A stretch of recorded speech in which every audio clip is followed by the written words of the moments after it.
Salut tout le monde et bienvenue dans cette nouvelle vidéo. Aujourd'hui on va parler de Batman Nocturne tome 3, un comics qui fait 264 pages et qui coûte 24 €. Dedans vous avez les numéros 1071 à 1076 de la série Detective Comics, ainsi que les deux numéros de Night's Terror.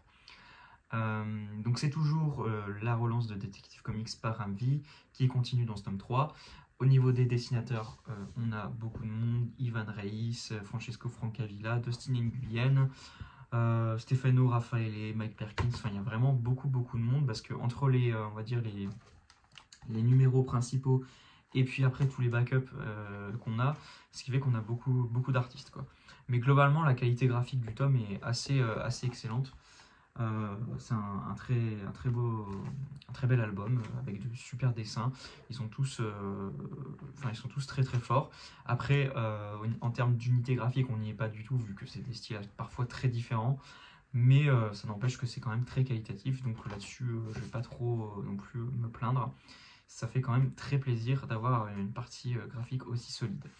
Au niveau scénar et au niveau intrigue, dans ce volume, on a tout simplement Batman qui va essayer d'empêcher donc la famille Orgham de mettre un plan à exécution qui va tout simplement,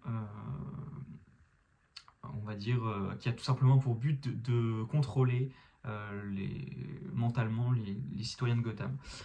Donc Batman va tout faire pour empêcher ça, et en parallèle on va en découvrir plus sur le passé de la famille Orgham, et notamment avec leur lien avec Ra's al Ghul. Donc tout ça, c'est des explications que Talia va donner à Bruce dans des flashbacks. Donc c'était vraiment un tome très intéressant. Au niveau intrigue, il ne va pas non plus se passer beaucoup de choses. Globalement, on va avoir Batman qui va essayer d'empêcher, comme je vous dis, le plan des Orgham de se mettre à exécution. Puis après, il va être traqué par eux à cause d'un événement qui va lui arriver, j'en dis pas plus. Et voilà, donc il n'y a pas non plus beaucoup de rebondissements, tout ça dans ce volume, mais c'était quand même hyper intéressant. L'écriture était était vraiment excellente. Ramvi est vraiment très fort, de super dialogues et voilà, de super passages que j'ai adoré. Donc là-dessus c'est toujours aussi bon. Très intéressant tout l'espèce de mythe qu'il développe autour de cette famille Orgham, et du coup avec mêler à tout ça la famille Al Ghul et tout. Tous les différents personnages sont bien écrits, enfin vraiment c'est super bien. Et après les deux derniers numéros de ce tome-ci, les deux derniers numéros de Detective Comics vont vraiment aussi être très intéressants sur le plan émotionnel, et vont faire revivre, voilà, des passages vraiment vraiment fort d'un point de vue émotion, j'ai trouvé, notamment avec le passé de Bruce, et puis donc, du coup la mort de ses parents, etc. Ça va donner lieu aussi à un backup que j'ai adoré, qui clairement, on va dire, conclut le tome, qui est celui-ci. On va avoir un super parallèle entre Alfred qui essaye de réconforter Bruce, et puis dans les pensées de Bruce, on a donc Barbatos, qui est cette figure,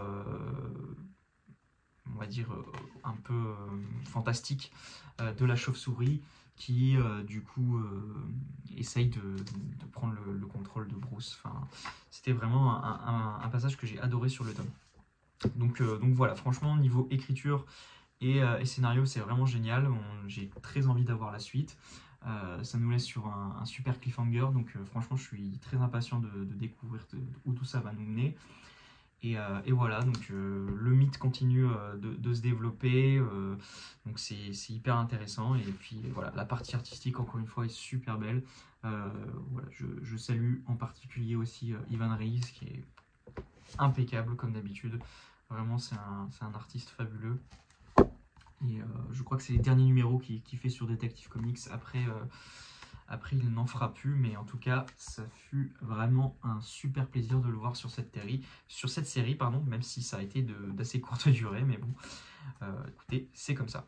Voilà, pour tout ça, écoutez, j'ai pas grand chose d'autre à dire. Franchement, c'est un tome très solide. Si vous aimez la série jusqu'ici, vous allez, je pense, kiffer ce tome-ci. Big up aussi pour le choix de couverture qu'il a, est juste excellent. Enfin, je suis vraiment complètement fan de cette couverture, donc qui est de Evan Kagel. Franchement, celle-ci, elle est complètement folle. Ouais, c'est ma préférée clairement sur la série pour l'instant. Donc là, pour le coup, choix de couverture que j'adore. Mais bref, donc voilà. Donc pour moi, c'est vraiment super bien. C'est du très bon Batman qui va vraiment puiser dans tout l'aspect fantastique du personnage et nous faire découvrir voilà, plein de choses. Donc c'est assez intéressant. Et puis j'ai envie d'avoir la suite. Donc là-dessus, le contrat est rempli clairement. Donc moi, je vous recommande très très chaudement de vous mettre à Batman Nocturne si ce n'est pas encore fait. Et voilà, pour l'instant, je trouve que ça vaut beaucoup plus le détour que Batman Dark City. C'est plus intéressant, la proposition est plus intéressante et c'est quand même mieux maîtrisé. Et on est, en termes de qualité, on est quand même sur quelque chose de beaucoup plus constant, quoi. Donc à partir de là, c'est aussi beaucoup plus intéressant. Voilà, donc ce sera tout pour cette review qui était assez courte. Donc j'espère qu'elle vous aura plu. J'espère que ce comics vous a plu si vous l'avez lu. N'hésitez pas comme d'habitude à en discuter dans les commentaires. Et puis on se dit à très bientôt pour une prochaine vidéo. Prenez soin de vous. Salut tout le monde.